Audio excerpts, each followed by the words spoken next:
Bismillahirrahmanirrahim. Assalamualaikum warahmatullahi wabarakatuh. Puji syukur kami panjatkan atas kehadirat Allah Subhanahu wa Ta'ala, karena berkat rahmat dan karunia-Nya lah sehingga kami bisa membuat video ini, pengantar ilmu pendidikan tepat pada waktunya.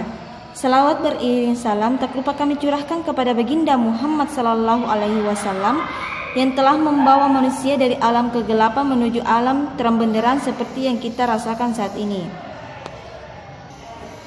Perkenalkan, nama saya Andi Vivi Muspira dari kelompok 2 Prodi Pendidikan Islam Anak Usia Dini, ruangan 1 semester 1.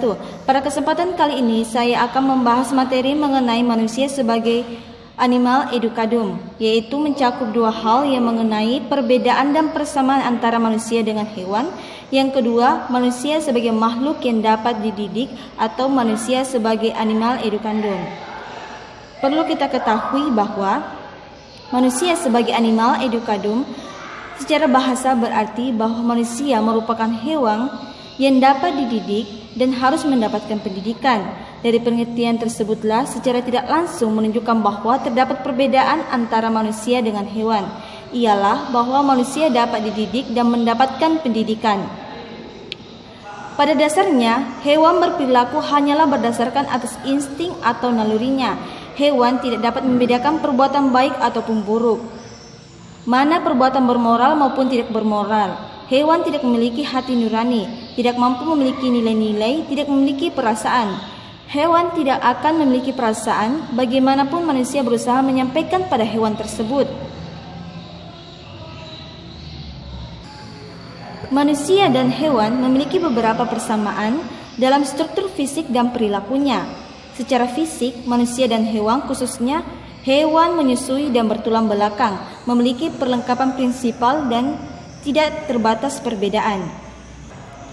Pendidikan pada hakikatnya akan berusaha untuk mengubah perilaku, tetapi perilaku mana yang dapat dijangkau oleh pendidikan?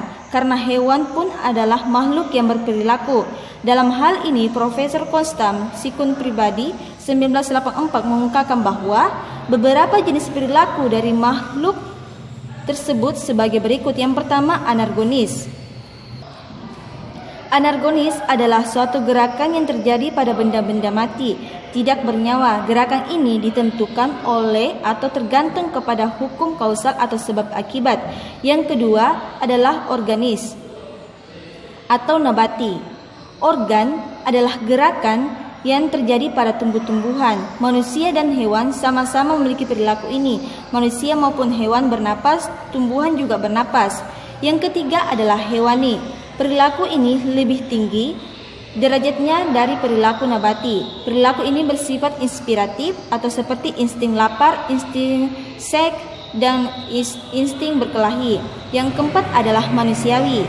Manusiawi merupakan perilaku yang hanya terdapat pada manusia saja. Adapun perilaku, ciri-cirinya adalah yang pertama, manusia berkemampuan untuk menguasai hawa nafsu. Manusia memiliki bahasa simbolis, baik tertulis maupun secara lisan. Dan manusia dapat menyadari nilai-nilai seperti nilai estetika maupun estetika dan dapat berbuat sesuai nilai-nilai tersebut dan memiliki kata hati. Yang kelima adalah mutlak. Mutlak di mana manusia dapat berkomunikasi dengan Sang Maha Pencipta. Manusia dapat menghayati kehidupan beragama yang merupakan nilai yang paling tinggi dalam kehidupan manusia. Materi yang kedua yang akan saya bahas yaitu manusia sebagai makhluk yang dapat dididik atau manusia sebagai animal educandum.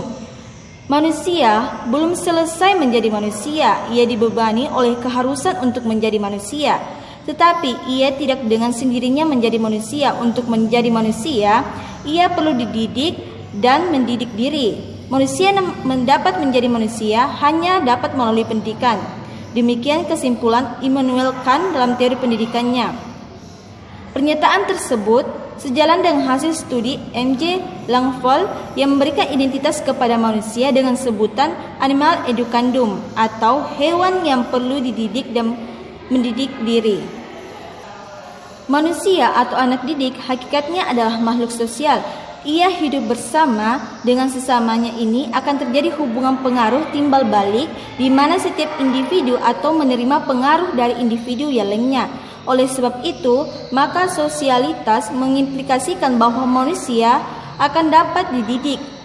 Adapun 4 prinsip antropologis yang melandasi kemungkinan manusia akan dapat dididik, yaitu yang pertama, prinsip individualitas, di mana praktek pendidikan merupakan upaya membantu manusia atau peserta didik yang antara lain diarahkan agar ia mampu menjadi dirinya sendiri. Di sisi lain, manusia atau peserta didik adalah individu yang memiliki dirinya sendiri atau subjektif, bebas dan aktif berupaya untuk menjadi dirinya sendiri. Yang kedua adalah prinsip sosialitas, di mana pendidikan berlangsung dalam pergaulan atau interaksi atau komunikasi antar sesama manusia, pendidik dan peserta didik. Melalui pergaulan tersebut, pengaruh pendidikan disampaikan pendidik dan diterima oleh peserta didik. Yang ketiga, prinsip moralitas. Di dalam prinsip moralitas bersifat normatif, artinya dilaksanakan berdasarkan sistem norma dan nilai tertentu. Yang keempat adalah prinsip uniksitas. Di dalam prinsip uniksitas, setiap manusia bersifat unik dan tidak ada dua manusia yang identik atau sama dalam segalanya. Beberapa asumsi yang memungkinkan manusia harus dididik dan memperoleh pendidikan, yaitu manusia dilahirkan dalam keadaan tidak berdaya, juga manusia lahir tidak langsung dewasa. Untuk sampai pada kedewasaan tersebut, manusia memerlukan proses yang panjang dan waktu yang lama. Dan juga manusia atau anak didik hakikatnya adalah makhluk sosial. Ia harus bersama dan dengan sesamanya. Ini akan terjadi hubungan pengaruh timbal balik. Demikianlah presentasi dari saya, lebih dan kurangnya mohon dimaafkan. Saya akhiri dengan ucapan wallahu muwaffiq ila aqwamit thoriq. Summa assalamualaikum warahmatullahi wabarakatuh. Bismillahirrahmanirrahim. Assalamualaikum warahmatullahi wabarakatuh. Perkenalkan, nama saya Mirna dari kelompok 2. Baik, saya akan melanjutkan materi dari saudari Vivi tentang manusia sebagai animal educandum, dimensi dasar manusia, dan manusia utuh.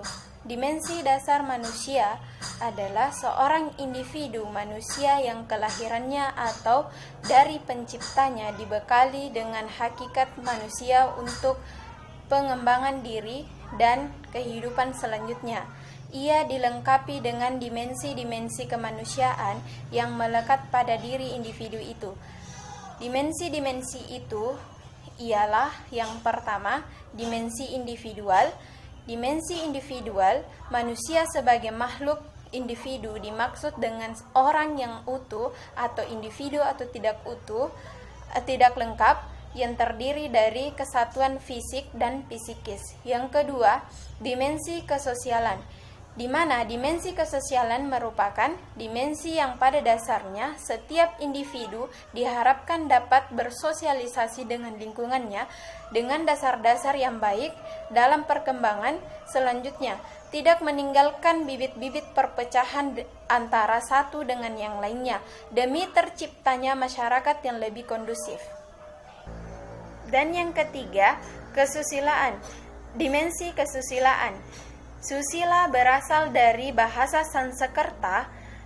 Susila berasal dari dua kata, yaitu su yang berarti baik dan sila yang berarti perbuatan. Jadi susila adalah segala perbuatan yang baik.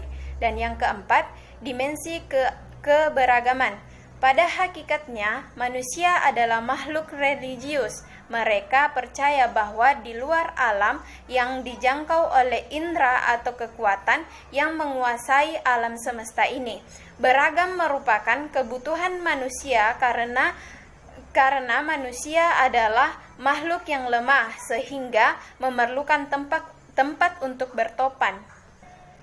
Pengembangan dimensi manusia. Pengembangan yang utuh dapat dilihat dari berbagai segi, yaitu yang pertama dari wujud dimensi, yaitu aspek jasmani dan rohani. Dan yang kedua dari arah pengembangan, yaitu aspek kognitif, afektif, dan psikomotorik. Manusia seutuhnya adalah sosok manusia yang tidak parsial, fragmental, apalagi split personality. Untuk artinya lengkap meliputi semua hal yang yang ada pada diri manusia. Berdasarkan pikiran, demikian dapat diuraikan konsepsi manusia seutuhnya secara mendasar, yakni mencakup pengertian sebagai berikut. Yang pertama, keutuhan potensi subjek manusia sebagai subjek yang berkembang, dan yang kedua, keutuhan wawasan atau orientasi manusia sebagai subjek yang sadar, nilai yang menghayati dan yakin akan cita-cita dan tujuan hidupnya. Pendidikan manusia seutuhnya pada dasarnya merupakan tujuan yang hendak dicapai dalam konsep value education dan general education, yaitu yang pertama, manusia yang memiliki wawasan menyeluruh tentang segala aspek kehidupan, dan yang kedua, memiliki kepribadian yang utuh. Istilah menyuruh dan utuh merupakan dua terminologi yang memerlukan isi dan bentuk yang disesuaikan. Dalam bahasa lain, pendidikan yang dapat melahirkan yang pertama, pribadi yang dapat bertakarrub kepada Allah dengan benar, dan yang kedua, layak hidup sebagai manusia. Terima kasih, itulah yang bisa saya sampaikan. Lebih dan kurangnya mohon dimaafkan. Dan saya akhiri dengan ucapan wabillahi taufiq wal hidayah. Assalamualaikum warahmatullahi wabarakatuh.